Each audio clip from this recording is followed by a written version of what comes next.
Clara, bakit mo ko iniiwan? Sofia, hindi kita iniiwan. Tinatahak ko lang ang sarili kong landas. May isang babaeng nagngangalang Sofia na lumaking umaasa sa kanyang ate matapos maulila sa mga magulang noong bata pa. Dahil nasanay na laging nariyan ang pagmamahal ng kapatid, naramdaman ni Sofia na siya ay pinabayaan ng magpasya ang kanyang ate na bumukod at magsarili. Dahil dito, tuluyan niyang pinutol ang ugnayan sa kapatid. Ngunit makalipas ang 5 taon, nang muli silang magkita sa Pilipinas, ang buhay ni Sofia ay nagbago ng 180 degrees. Halina't pakinggan natin ang kanyang kwento. Ako si Sofia. Kapag ikinukwento ko kung paano ako napunta sa kinaroroonan ko ngayon, 2 lang ang nagiging reaksyon ng mga tao. Pinupuri nila ang aking kapatid o pinapagalitan ako sa aking mga nagawa. Sa pagbabalik tanaw, hindi ko lubos maisip kung paano nakayanan ng ate ko ang lahat ng pinagdaanan niya. Ngayon, ibabahagi ko sa inyo ang kwento naming magkapatid, isang kwento na tunay na mahalaga sa akin.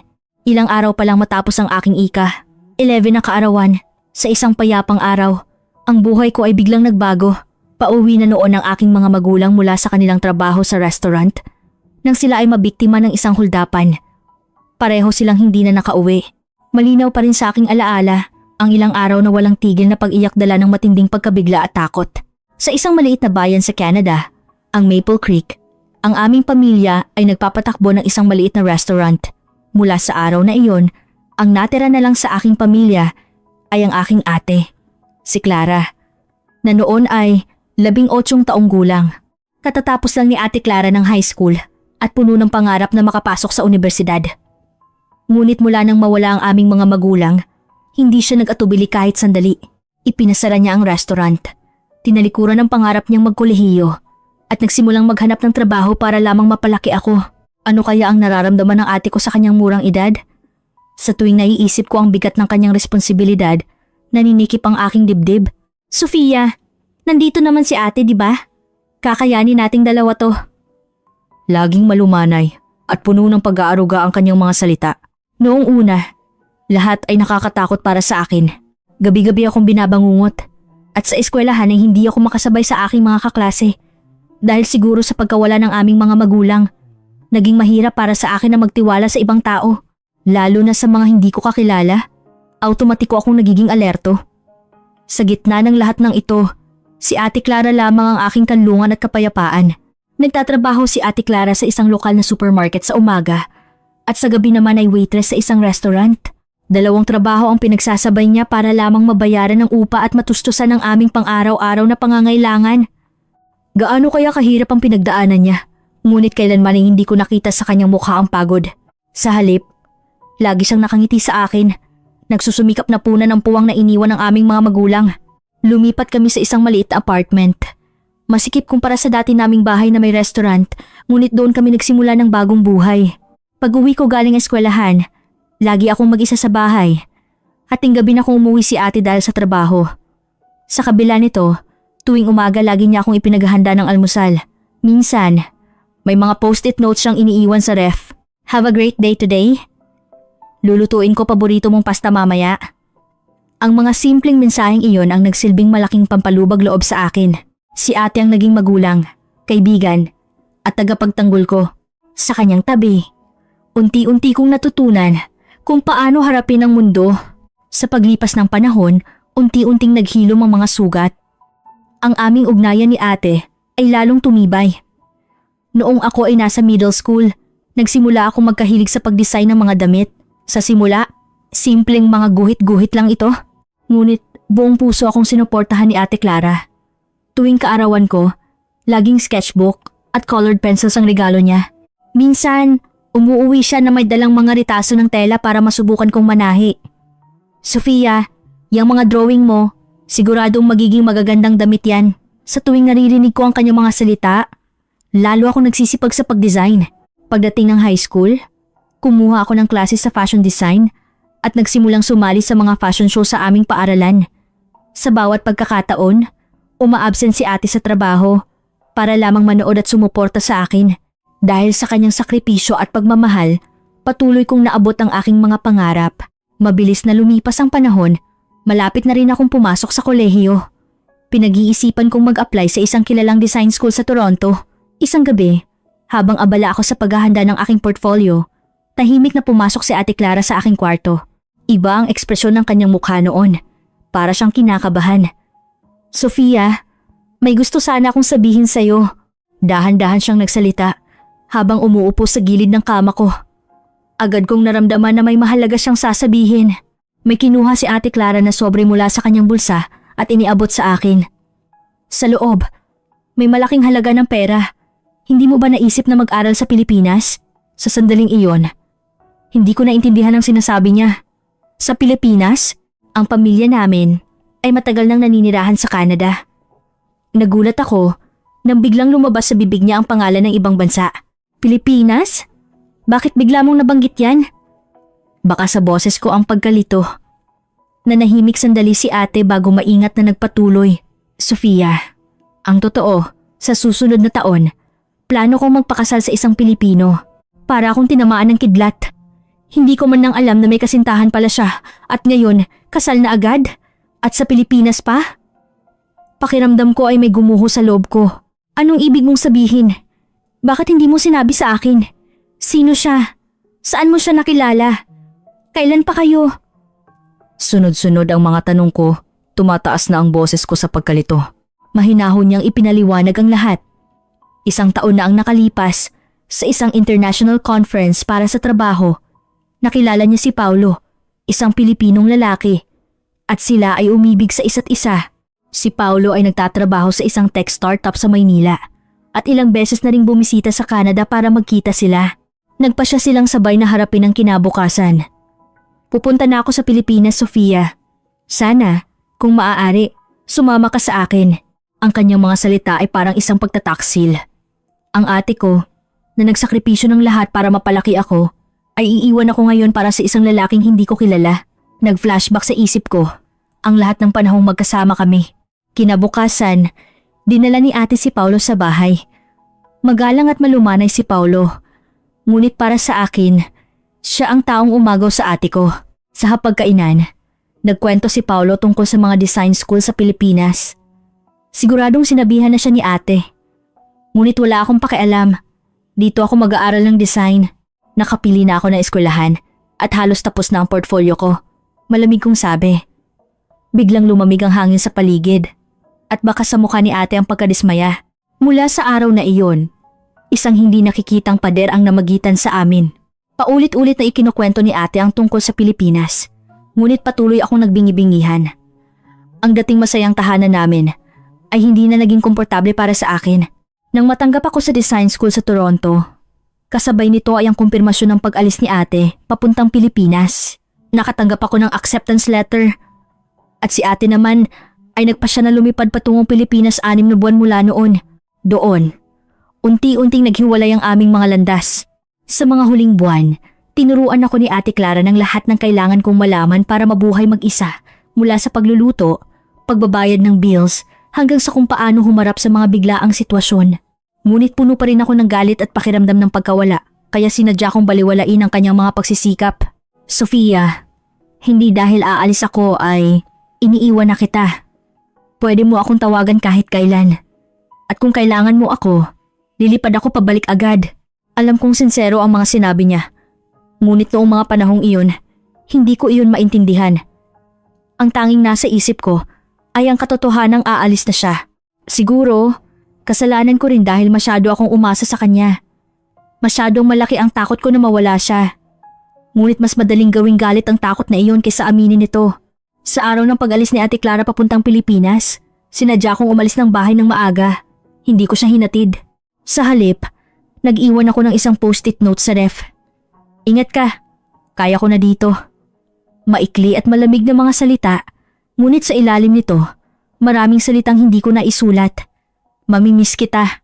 Hindi ko alam kung paano mabuhay nang wala ka. Bakit mo ako iniiwan?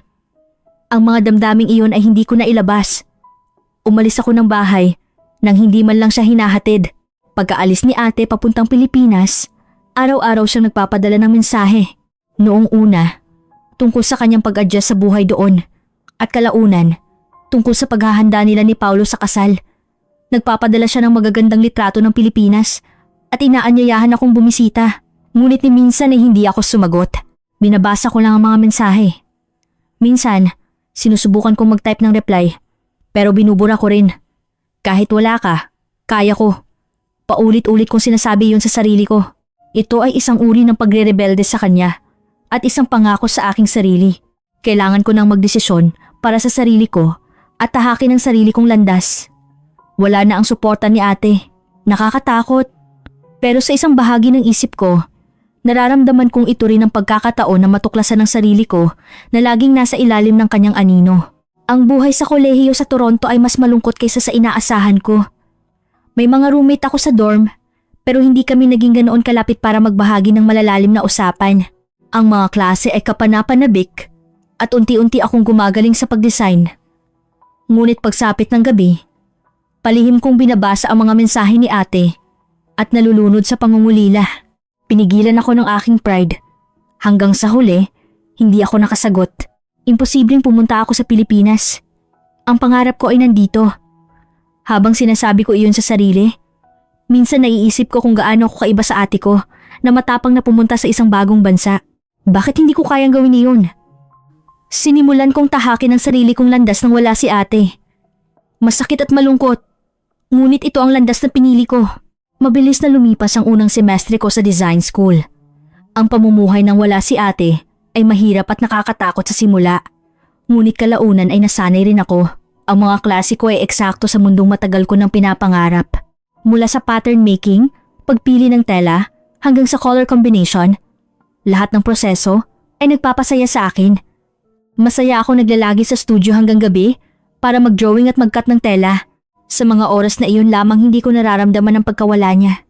Nang nasa 2 taon na ako, sinubukan ko ang isang hamon. Sinimulan kong isuot ang mga damit na ako mismo ang nag-design at gumawa kinukuhanan ng litrato at ipinopost sa isang photo sharing app. Sa simula, paraan ko lang ito para idokumento ang aking mga gawa. Ngunit hindi ko inaasahan. Maganda ang naging tugon at unti-unting dumami ang aking followers. Dahil dumarami ang mga nagtatanong kung saan ito mabibili, nagsimula akong gumawa at magbenta ng paunti-unti. Abala ako sa pag-aaral, part-time job at paggawa ng damit. Ngunit ang saya na dulot ng pagbebenta ng sarili kong gawa ay sapat na para makalimutan ko ang lahat ng pagod.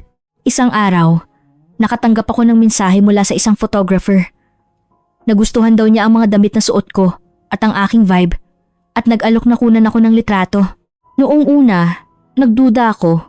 Ngunit nang tingnan ko ang kanyang mga gawa, nakita kong isa siyang magaling na photographer na may mga gawa na sa mga sikat na magazine.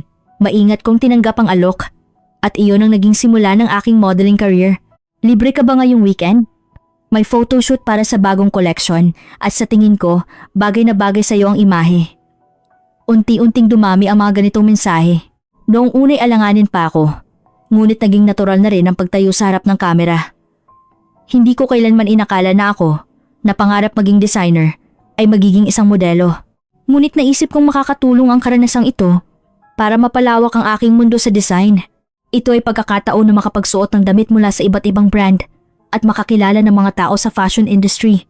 Pagsapit ng 3 taon, umabot na sa 80,000 ng aking followers. Ang mga damit na ako mismo ang nag-design at nagsusuot ay nakakuha ng atensyon at naging tuloy-tuloy ang aking modeling career. Nakasama na rin ako sa maliliit na kampanya para sa malalaking brand. Sofia, paano mo nagagawa lahat yan? Nag-aaral ka, nagde-design, at nagmomodelo pa. Madalas itanong ng mga kaibigan ko. Nakangiti ko silang sinasagot. Ngunit ang totoo, ang abalang buhay na iyon ay isang desperadong paraan para punan ang puwang sa aking puso. Mula nang umalis si ate, may isang hindi maipaliwanag na kahungkagan sa loob ko. Para makalimutan iyon, patuloy akong nagpakalunod sa trabaho. Nagtatrabaho hanggang gabi. May photoshoot tuwing weekend. At sa mga libreng oras, nananahi ng mga in-order na damit. Pakiramdam ko, kung lagi akong abala, hindi ko maiisip si ate. Ngunit pagsapit ng gabi, hindi nagbabago ang aking ugali na tingnan ang mga mensahe niya. Tuwing umaga, nagpapadala siya ng mga kwento tungkol sa kanyang buhay sa Pilipinas. Noong una, tungkol sa bagong buhay niya. Kalaunan, tungkol sa paghahanda sa kasal nila ni Paulo. At pagkatapos nilang ikasal, tungkol sa kanilang buhay mag-asawa at paghahanap ng bagong bahay. Ipinapaalam niya ang lahat ng detalyado na para bang gusto niyang ibahagi ang lahat sa akin na parang nandoon lang ako sa tabi niya. Minsan, sinusubukan kong mag-type ng reply pero binubura ko rin. Pride ba ito? O takot? Siguro, kung sumagot ako, para ko na ring inamin na mali ang lahat ng ginawa kong pagbalewala sa kanya. Kaya't patuloy akong nag-alinlangan, ngunit sa kabila ng aking pananahimik, patuloy siyang nagpadala ng mensahe. Bago ako magtapos, isang malaking pagkakataon ang dumating. Sa aming graduation exhibit, isang may-ari ng butik ang nakapansin sa aking mga gawa at nag-alok na ibenta ang ilan sa kanyang tindahan. Ito ay isang pangarap na natupad. Pakiramdam ko, ito na ang unang hakbang ko bilang isang designer. Nang gabing iyon, naramdaman ko ang malakas na pagnanais na ibalita ito kay ate. Paulit-ulit akong nagsulat at nagbura ng mensahe. Ngunit sa huli, hindi ko pa rin ito naipadala. Ate, ang mga design ko, mapupunta na sa isang tindahan. Alam kong matutuwa ka kapag nalaman mo, ang mga salitang iyon ay nanatiling nakakulong sa aking dibdib. Pagkatapos ng graduation, umupa ako ng isang maliit na studio. Isang maliit at pribadong espasyo malapit sa eskwelahan kung saan maaari akong mag-design at gumawa. Sa umaga, tumutulong ako sa butik at sa gabi, nagtatrabaho ako para sa sarili kong brand. Patuloy din ang aking modeling career at unti-unti nakilala ako. Ang pangalan ng brand ko ay So, hango sa aking pangalan. Naisip ko rin na ang salitang ito ay nangangahulugang mabuhay ng mag-isa. Ito ay sumisimbolo sa aking pagnanais na mabuhay sa sarili kong pagsisikap nang hindi umaasa sa iba o hindi bababa sa iyon ang gusto kong isipin. At lumipas ang 4 na taon, ang So ay nagkaroon ng maliit ngunit tapat na mga tagahanga at nagsimula na rin akong magbenta online. Kumalat ang balita sa mga fashion websites at dumami ang mga order. May mga pagkakataong hindi ko na kaya mag-isa. Ngunit sa bawat hamon, pakiramdam ko ay lalo akong lumalakas. Nagawa ko, kahit wala si ate. Mahalaga iyon para sa akin. Isang umaga, isang pambihirang mensahe ang dumating. Sofia, buntis ako. Pwede ka bang dumalaw para mag-celebrate tayo? Maikli lang ang mensahe, ngunit yumanig ito sa aking puso. Magkakaanak na si ate. May bagong buhay na darating. Magiging tita na ako. Hindi ako makapaniwala. Buong araw kong binasa ang mensahe. Iniisip kung anong isasagot. Sa unang pagkakataon, naramdaman ko ang malakas na pangangailangan na sumagot. Hindi lang ito isang ordinaryong update. Ito ay isang mahalagang kaganapan sa buhay. Hanggang sa gumabi, paulit-ulit akong nagsulat at nagbura ng reply. Sa wakas, nag-type ako ng isang maikling mensahe. Congratulations ate. Ingatan mo ang sarili mo. Habang nanginginig ang aking mga daliri, pinindot ko ang send button. Ito ang una kong reply sa loob ng 5 taon. Ilang segundo lang, agad na dumating ang sagot ni ate. Sofia, sa wakas, maraming salamat. Sobrang miss na kita. Simpleng mga salita, ngunit ramdam na ramdam ko ang emosyon sa likod nito. Nagpatuloy ang aming pag-uusap. Sinabi niyang nahihirapan siya sa kanyang morning sickness at tuwang-tuwa naman daw si Kuya Paulo at inaalagaan siyang mabuti. At pagkatapos, maingat siyang nagtanong. Kung makakapunta ka sa Pilipinas, gusto sana kitang makita ulit bago ako manganak. Hindi ako agad nakasagot sa tanong na iyon. Pilipinas! Ang lugar na tinanggihan ko sa loob ng 5 taon. Ang pagpunta doon ay hindi lang isang simpleng biyahe. Ito ay pagbagsak sa aking pride at sa pader na matagal kong itinayo.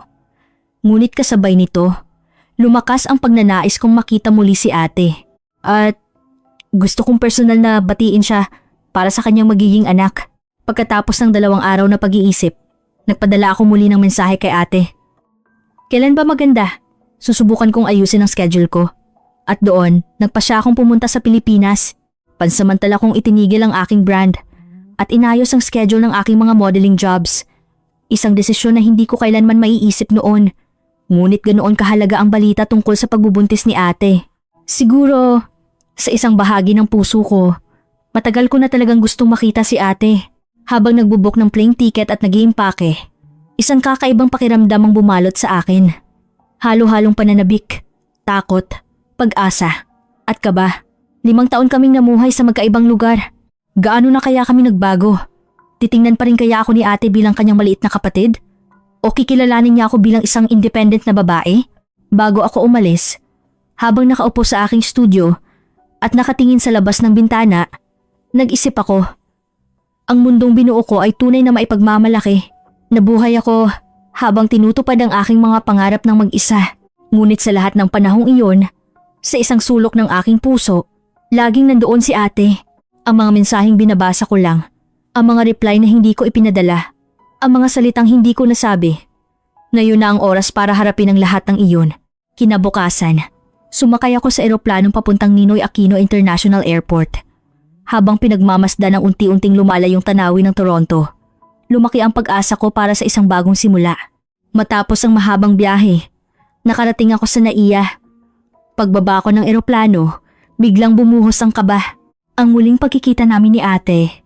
Pagkatapos ng 5 taong hindi pagkikita ng personal, ay ilang sandali na lang bago dumaan sa immigration. Dumaan muna ako sa banyo at nag-ayos ng buhok sa harap ng salamin. Malaki na ang ipinagbago ko mula noong 19 anyos na umalis si ate. Mas tumangkad ako at nagbago na rin ang estilo ko. Makikilala pa kaya ako ni ate sa unang tingin? Paglabas ko sa arrival lobby, natanaw ko sa malayo ang figura ni ate. Medyo malaki na ang kanyang tiyan, ngunit balingkinitan pa rin ang kanyang pangangatawan at malinis ang kanyang pananamit. Nang magtama ang aming mga mata, biglang tumulo ang luha mula sa kanyang mga mata. Hindi ko namalayan, bumilis na pala ang aking mga hakbang. At bago ko pa nalaman, tumatakbo na ako para yakapin siya ng mahigpit. Walang salitang lumabas. Niyakap lang namin ang isa't isa ng mahigpit habang umaagos ang aming mga luha. Sofia, ang laki mo na. Iyon ang unang sinabi ni ate. Simpleng mga salita, ngunit ramdam ko ang 5 taong nakapaloob doon. Sa tabi ni ate, nakatayo ang isang Pilipinong lalaki, si Kuya Paulo. Magiliw siyang bumati at kinuha ang aking mga bagahe. At umalis na kami sa airport. Ang airport, bagamat abala, ay may kakaibang enerhiya. Habang naglalakad kami papuntang parking, walang tigil si ate sa pagtatanong tungkol sa buhay ko. Sinabi niyang lagi niya akong sinusubaybayan sa aking photo sharing app, ngunit gusto niyang marinig mismo mula sa akin. Nagmomodelo ka na at nagde-design pa. Tunay kang naging isang napakagandang babae. Naantig ako sa kanyang mga salita. Ni minsan ay hindi ako sumagot. Ngunit alam na alam pala niya ang mga nangyayari sa akin. Ang katotohanang lagi niya akong binabantayan ay nagdulot ng halo-halong pagsisisi at pasasalamat sa aking dibdib. Ang daan papuntang Maynila ay puno ng buhay. Habang nasa expressway, ang mga tanawin ay bago sa aking paningin, ngunit mayroon ding pamilyar na pakiramdam. Si ate, na nakaupo sa tabi ni Kuya Paulo na nagmamaneho, ay maraming ikinuwento ang buhay sa Pilipinas, ang pagkakaiba ng kultura, at ang mga hirap na dinanas niya sa pag-adjust. Sobrang hirap talaga noong una. Malaki ang language barrier at may culture shock din. Habang nakikinig sa kanya, naiisip ko kung gaano karaming hamon ang hinarap niya. Isang bagay na hindi ko kailanman pinag-isipan ng malalim. Ang tanging inisip ko ay ang pag-alis niya. Hindi kung paano siya nagsimula ng bagong buhay sa ibang bansa. Isang tahimik na pagsisisi ang gumapang sa aking puso. Gabi na nang makarating kami sa Quezon City. Ang mga ilaw ng syudad ay nakakasilaw at kahanga-hanga. Ang mga matataas na gusali at modernong istruktura ay may ibang alindog kumpara sa Toronto. Ang bahay ni ate ay nasa isang condominium. Pagdating namin sa unit, naranasan ko sa unang pagkakataon ng ilang kultura sa bahay ng mga Pilipino ang pag-iiwan ng sapatos sa labas, ang init ng pagtanggap at ang pakiramdam ng pagiging at home. Kahit maliit ang espasyo, ito ay maayos at maginhawa. Ipinaghanda ako ni ate ng isang guest room. Pagod na pagod ako, ngunit hindi ako agad nakatulog. Umupo kami sa sala at nagkwentuhan hanggang sa hating gabi. Sofia, pasensya ka na talaga. Masyado akong naging makasarili noon. Umiling ako sa kanyang paghingi ng tawad. Ngayon, naiintindihan ko na kung gaano kahirap ang naging desisyon niya. Bata pa siyang naulila. Pinalaki ang kapatid ng mag-isa habang hinahanap ang sariling landas. Nang gabing iyon, marami kaming napag-usapan ng aming mga buhay, ang nakaraan at ang hinaharap. Kinabukasan, ipinasyal ako ni ate sa Maynila. Ang makasaysayang pader ng Intramuros, ang mataong commercial district ng Makati, hanggang sa mga shopping area sa BGC. Ang pagsasama ng tradisyon at modernidad ng Pilipinas ay kaakit-akit. Lalo ng kultura ng mga coffee shop. Halos bawat kali ay may mga cafe na may kanya-kanyang konsepto. Umupo kami sa isang cute na cafe, uminom ng kape, at nagpatuloy sa aming walang katapusang kwentuhan. Sofia, ang totoo, lilipat kami ng bahay ngayong weekend. Naisip namin na kailangan namin ng mas malaking lugar kapag lumabas na ang baby. Nagulat ako sa sinabi niya.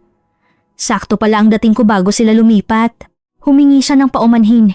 Dapat daw ay tapos na silang lumipat bago ako dumating, ngunit dahil sa kanyang pagbubuntis, naantala ito.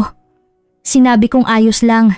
Sa halip, naisip kong ito ay isang pagkakataon para maranasan ang kultura ng paglipat bahay sa Pilipinas.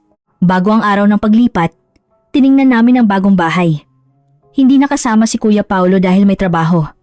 Ang bagong bahay ay isang bahay at lupa sa isang probinsya sa labas ng Maynila, sa Laguna. Mayroon itong hardin at malapit sa kalikasan. Sinabi ni ate na gusto niya ng isang magandang kapaligiran para sa pagpapalaki ng anak. Clara, paano mo nahanap ang ganitong bahay? Akala ko puro kondo sa Maynila. Tumawa si ate at ipinaliwanag na matagal na palang naghahanap si Kuya Paulo ng bahay na katulad ng bahay kung saan siya lumaki kasama ang kanyang mga magulang. Nang malaman niya ang tungkol sa pagbubuntis, ito ang naging espesyal na regalo niya para kay ate.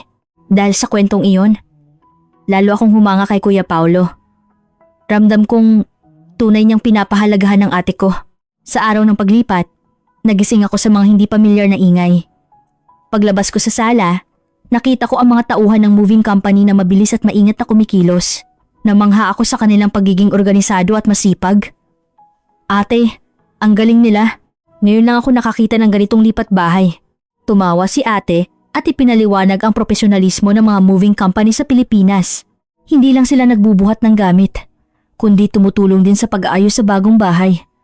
Sa loob lamang ng isang araw, tapos na ang lahat. Sa Canada, inaabot ito ng ilang araw. Nakakamangha. Pagdating namin sa bagong bahay, lalo akong namangha. Mas mainit at mas maganda ito kaysa sa inaasahan ko.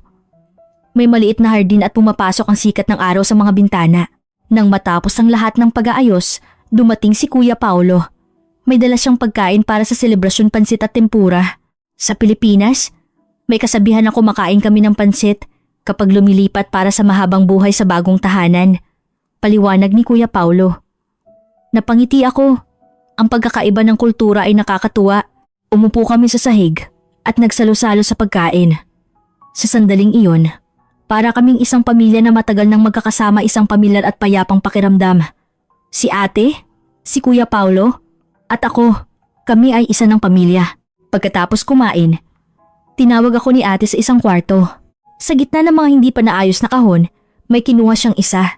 Sa loob nito, maingat na nakatago ang mga bagay na ibinigay ko sa kanya noong bata pa ako, mula sa unang damit ng manika na ginawa ko, ang aking unang sketch design, hanggang sa murang kwintas na iniregalo ko sa kanya. Dala-dala mo pa rin pala to lahat. Hindi ko maitago ang aking pagkagulat. Tumango si ate at sinabing, "Siyempre naman, ito ang kayamanan ko. Nung lumipat ako sa Pilipinas, ito ang unang-una kong inilagay sa maleta ko." Sa sandaling iyon, ang pader na itinayo ko sa aking puso ay nagsimulang gumuho. Hindi ako kailanman iniwan ni ate. Gumawa lang siya ng isang mahirap na desisyon sa proseso ng paghahanap ng sarili niyang buhay. At sa lahat ng panahong iyon, lagi niya akong daladala sa kanyang puso. Noon, hindi ko naintindihan kung gaano kahirap ang pinagdaanan mo, ate. Isang mainit na ngiti ang isinukli niya sa akin. Nang gabing iyon, nag-usap kami hanggang sa mag-umaga. Ang mga hindi pagkakaunawaan at sama ng loob ay unti-unting natunaw. Ang pader na itinayo ng 5 taon ay mas mabilis na gumuho kaysa sa inaasahan ko. Sa huli, magkapatid pa rin kami. Kinabukasan, nagising ako sa sikat ng araw. Ito ang unang umaga sa bagong bahay. Nang buksan ko ang bintana, pumasok ang sariwang hangin. Ibang-iba ang pakiramdam kumpara sa kondominium sa syudad. May maliit na hardin sa labas at kumikinang ang hamog sa mga dahon. Ngayon, lubos kong naiintindihan kung bakit gusto ni ate na palakihin ang kanyang anak sa ganitong kapaligiran. Sa kusina, naghahanda na si ate ng almusal. Isang espesyal na almusal na may toast, itlog at ilang pagkaing Pilipino. Si Kuya Paulo naman ay naghahanda na para pumasok sa trabaho habang nagtitimpla ng kape. Isang ordinaryong umaga. Ngunit para sa akin, ito ay isang napakainit na tanawin. Ang bagong bahay ay puno ng mga personal na gamit ni na ate at Kuya Paulo. Ang pinakagusto ko ay ang isang maliit na kwarto para sa trabaho. Sabi ni ate, Ito ang lugar kung saan siya mananahi at magpipinta.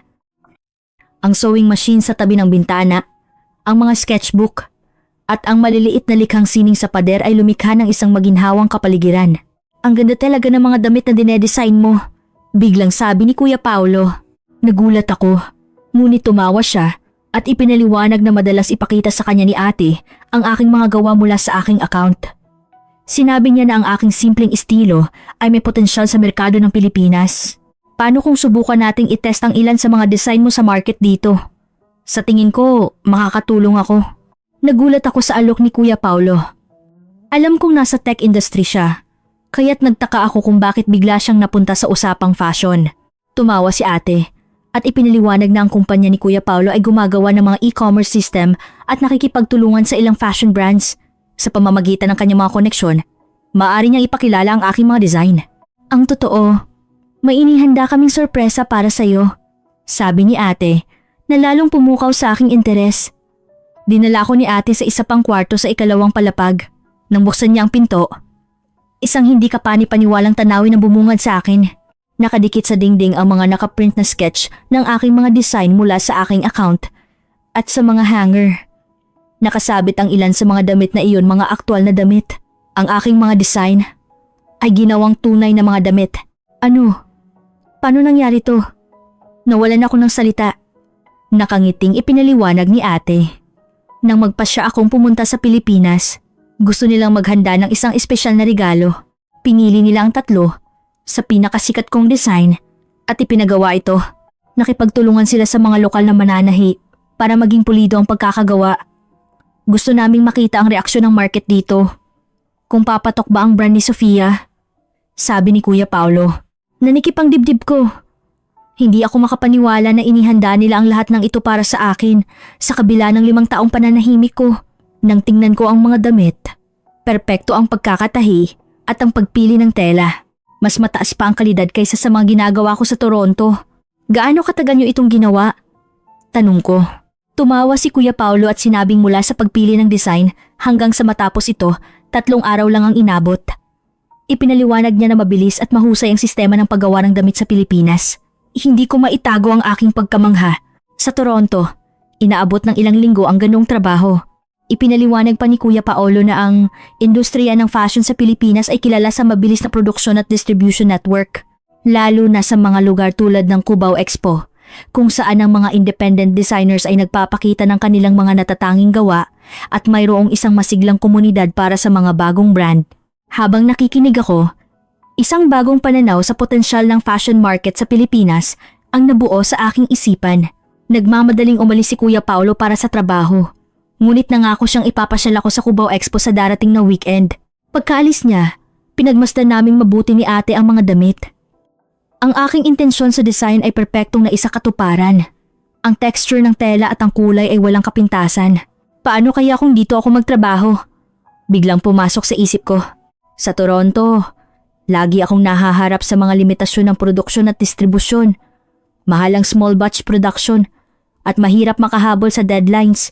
Ngunit sa Pilipinas, maaaring mas kaunti ang mga problemang iyon. Isang bagong posibilidad ang nagsimulang mabuo sa aking isipan.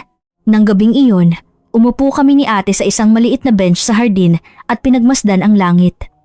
Iba ang kalangitan ng Maynila kumpara sa Toronto, ngunit parehong mga bituin ang kumikinang.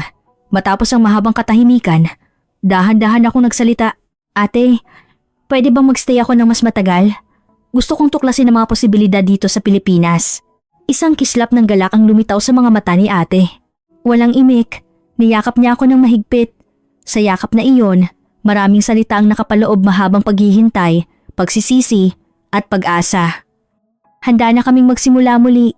Dito, muli, sa unang pagkakataon, tahimik kong ipinangako sa sarili. Ang Pilipinas ay hindi na lamang lugar kung saan nakatira si ate. Ito na rin ay isang lugar ng mga bagong posibilidad at pangarap para sa akin. At higit sa lahat, ang pinakamahalaga ay nandito ang aking pamilya, si ate, si Kuya Paolo, at ang kanilang magiging anak. Kasama sila, alam kong anumang hamon ay masayang haharapin. Maraming salamat sa pakikinig sa aking kwento. Minsan, gaano man natin kamahal ang ating pamilya, may mga bagay tayong hindi napapansin, hindi ba? Noong mga panahong iyon, Bata pa ako, pero alam kong hindi iyon sapat na dahilan. Nasanay ako sa pagmamahal ni ate at binaliwala ito. Ngayon, sa tuwing naiisip ko ang 5 taong iyon, nararamdaman kong kailangan kong suklian ang kabutihan niya ng higit pa. Isinakripisyo niya ang lahat at ako lang ang gumawa ng isang hangal na desisyon. Bakit hindi mo subukang sabihin ng salamat sa iyong pamilya na kasama mo ngayon?